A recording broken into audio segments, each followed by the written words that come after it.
Satu aja dulu. Oke.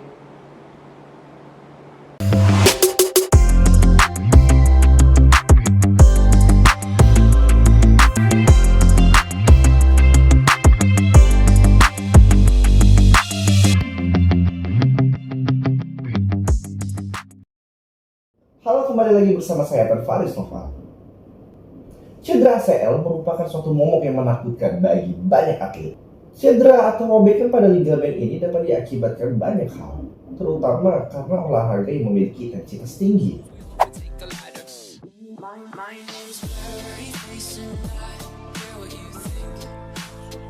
Bila seseorang sudah mengalami cedera pada ACL ini, maka tindakan operatif pun menjadi suatu pilihan yang paling tepat. Namun bagaimana setelah melakukan tindakan operatif? Rehabilitasi pun dilakukan. Setelah kita membahas di video sebelumnya tentang fase 1 rehabilitasi, maka dalam video ini kita akan membahas fase 2 rehabilitasi cedera ACL. Fase kedua ini tujuannya adalah untuk meningkatkan lingkup gerak sendi, meningkatkan kekuatan otot, dan meningkatkan kemampuan berjalan pada atlet. Biasanya, fase kedua ini dimulai dari minggu ke-7 sampai minggu ke-12. Setelah dengan sukses melewati fase pertama dengan baik, beberapa latihan yang dapat Anda lakukan di rumah ataupun bersama fisioterapi adalah sebagai berikut. Pertama adalah stretching gastrocnemius. Gerakan ini dilakukan tujuannya adalah untuk mengulur otot yang ada di betis kita. Persiapannya adalah untuk melangkah, berjalan hingga berlari. Lakukan penguluran otot ini secara perlahan hingga mendapatkan tarikan yang maksimal. Latihan yang kedua adalah core exercise, plank. Latihan plank ini tujuannya adalah untuk membentuk postur yang baik. Persiapan tulang belakang yang baik akan membuat persiapan otot-otot yang ada pada ekstremitas, terutama pada kaki, untuk siap dilatih ke fase berikutnya. Lakukan gerakan ini sesuai dengan toleransi yang dapat Anda lakukan di rumah.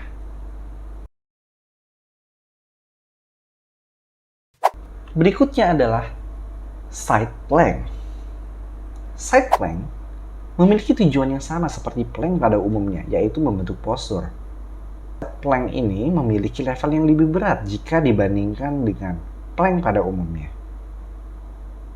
Lakukan seperti yang ada pada gambar di atas, dengan batas waktu hingga toleransi yang dapat Anda lakukan. Berikutnya adalah bridging. Bridging memiliki fungsi untuk membentuk otot gluteus. Latihan ini tujuannya adalah untuk membentuk otot bokong, mengaktifkan otot bokong, hingga mengaktifkan otot-otot yang ada di paha bagian belakang. Lakukan latihan bridging ini sesuai dengan toleransi yang dapat Anda lakukan, dengan pengulangan 3-5 kali pengulangan. Wall squat, double leg. Wall squat tujuannya adalah untuk membentuk otot-otot paha. Seseorang yang mengalami cedera pada ACL-nya atau cedera pada lutut didapati kelemahan pada otot pahanya. Untuk itulah latihan ini dilakukan agar dapat mempersiapkan otot paha yang lebih baik. Lakukan wall squat mulai dari 30 detik dan diulang hingga 5 kali pengulangan.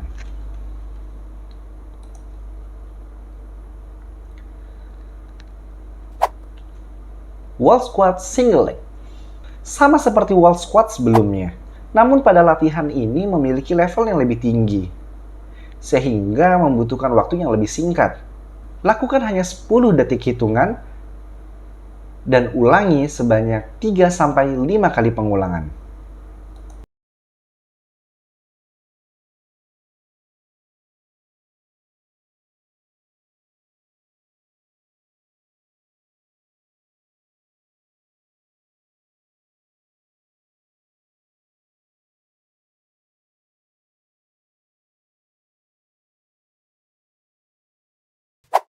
Calf raise, double leg. Latihan ini bertujuan adalah untuk mempersiapkan otot betis. Aktivasi dari otot betis, lakukan terlebih dahulu dengan pegangan yang ada di sekitar Anda. Dan lakukanlah gerakan ini sebanyak 10-15 kali pengulangan. Dan lakukan 3-5 kali setnya. Calf raise single leg. Tujuannya adalah untuk mengaktifasi dari otot gastrocnemius atau otot betis. Latihan ini lebih berat tentunya jika dibandingkan dengan menggunakan dua kaki. Lakukan 10-15 kali dan diulangi sebanyak 3-5 kali.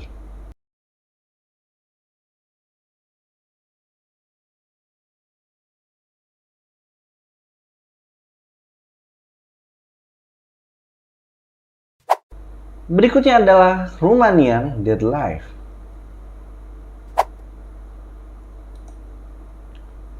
Tujuan dari latihan ini adalah untuk meningkatkan koordinasi dan keseimbangan pada seseorang yang mengalami cedera pada ACL-nya. Lakukan seperti gerakan yang ada pada gambar di video ini dengan hitungan 15-20 kali dan diulangi sebanyak 3-5 kali set. Step up.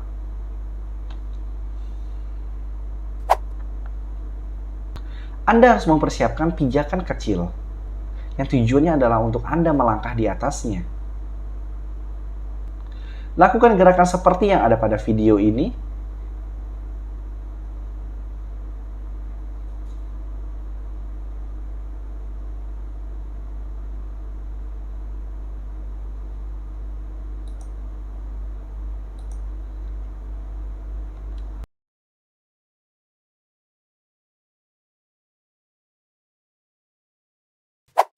Single leg balance. Yang Anda butuhkan pada kali ini adalah bosu atau sebuah pijakan yang akan menguji keseimbangan Anda. Lakukan gerakan seperti yang ada pada video ini dengan hitungan 15-20 detik. Dan lakukan sebanyak 3-5 kali pengulangan. Goblet squat. Goblet squat tujuannya adalah untuk membentuk otot bokong dan membentuk otot pada paha Anda.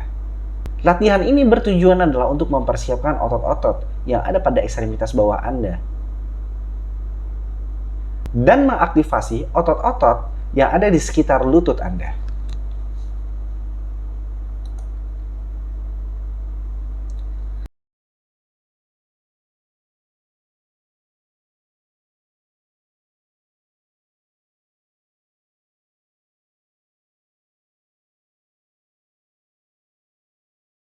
Yang terakhir adalah static bicycle.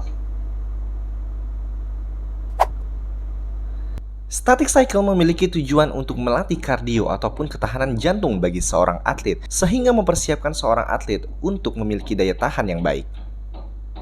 Lakukan gerakan ini tanpa menggunakan beban sama sekali, dan lakukan selama 15 menit.